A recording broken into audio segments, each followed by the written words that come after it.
So Cathaoirleach, Garda Commissioner Noreen O'Sullivan said today, "I can confirm that An Garda Síochána's legal team was not at any stage instructed to impugn the integrity of Sergeant Maurice McCabe."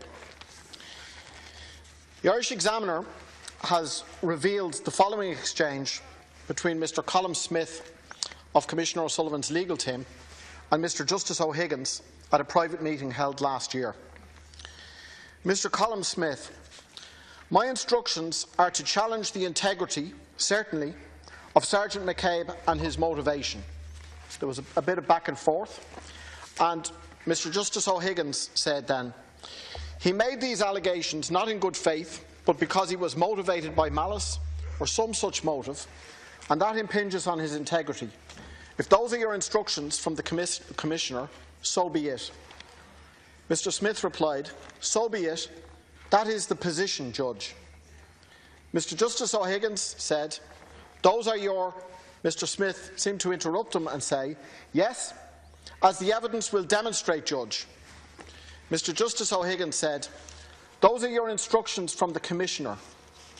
Mr Smith: "Those are my instructions, Judge." Mr Justice O'Higgins: "Very good." Mr Smith: "I mean, this isn't something that I am pulling out of the sky, Judge, and I mean I can only act on instructions." In other words, not once or twice, but on 5 separate occasions, the leader of the legal team made clear that his instruction was to challenge the integrity of Sergeant McCabe. Now, it is clear, at the very least, from the words of Mr Colm Smith, that his instructions were to go hard, very hard, on Sergeant McCabe. This resulted in a situation whereby, according to many reports, Sergeant McCabe was virtually put on trial during the hearings. Serious allegations against Sergeant McCabe's integrity by a superintendent and a sergeant were subsequently disproved by Sergeant McCabe. Mr Colm Smith then corrected the record to indicate that his instruction had actually been to challenge the credibility and motivation of Garda McCabe, but not his integrity. The Commissioner, in her statement today, said that she had the right to interrogate and to cross-examine the evidence of Sergeant McCabe, much as you would do maybe any other witness or any other person to come before the hearings. I think, however, whatever conclusions you draw from these events, whether they are benign conclusions or malign conclusions, it is quite clear that the treatment of Sergeant McCabe by the Commissioner's team was not on a par with the treatment of others at the hearing. Another question does arise from today's statement. It is now a full year since a Garda superintendent and a Garda sergeant allegedly presented false evidence against their colleague, a whistleblower. This would be a matter of grave concern. So why is it that the case has only now been referred to the Minister for Justice and GSOC, a full 12 months on, by a Commissioner? Is she acting entirely freely? She is certainly under pressure of events. Ceann Comhairle, recent events in Dublin's North Inner City clearly show the need for an effective police service in this state. But an effective police service must be fully democratic and accountable, and clearly there are problems relating to democracy and accountability within An Garda Síochána. This is not first and foremost to do with the approach of this or that individually. In the last analysis, it is to do with the fact that An Garda Síochána, as an arm of the state, is ultimately an organisation that serves to protect the interests of a capitalist elite at the expense of the majority of the people. It is not in the nature of such an organisation that it is run in a way that can be described as fully democratic and accountable. This undemocratic and unaccountable role has been seen clearly in multiple instances in recent times. In the 12 months between November of 2014 and November of 2015, An Garda Síochána made 188 arrests at community-based protests against water metering. Per head of population, this is equivalent to more than 2,500 arrests in the UK. Now, if more than 2,500 persons were to be arrested in the UK for participation in a popular community-based campaign, I suspect there might be some deputies in this House who are silent on what was done here by Gardai Síochána, but might talk in terms of human rights abuses across the water.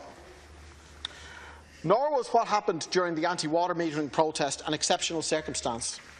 In 2006, 200 Gardai descended on the community of Rossport in County Mayo, and strong-arm tactics were employed to force the Shell refinery on local people.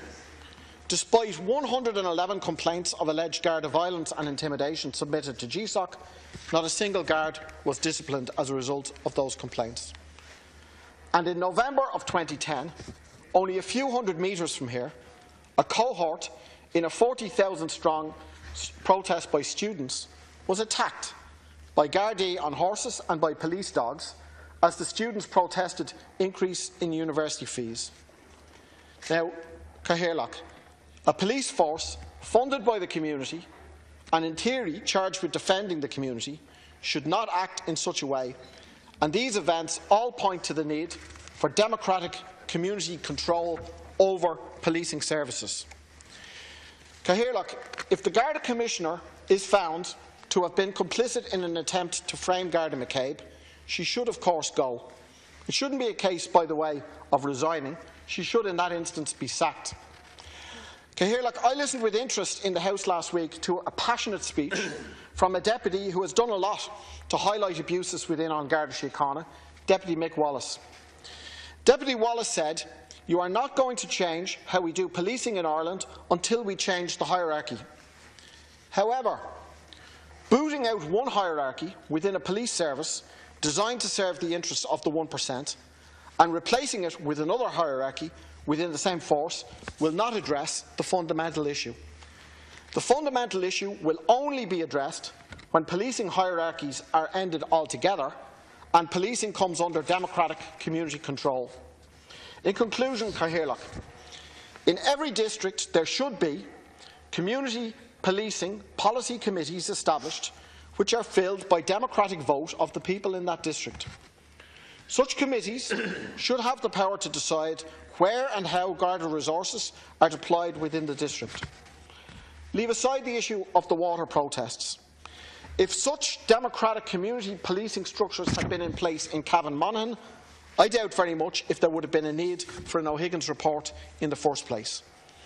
Such committees should also have the power to investigate and to discipline members of the force who abuse their power. On a national level, Cathaoirleach, Gardai Síochána must also be brought under democratic control.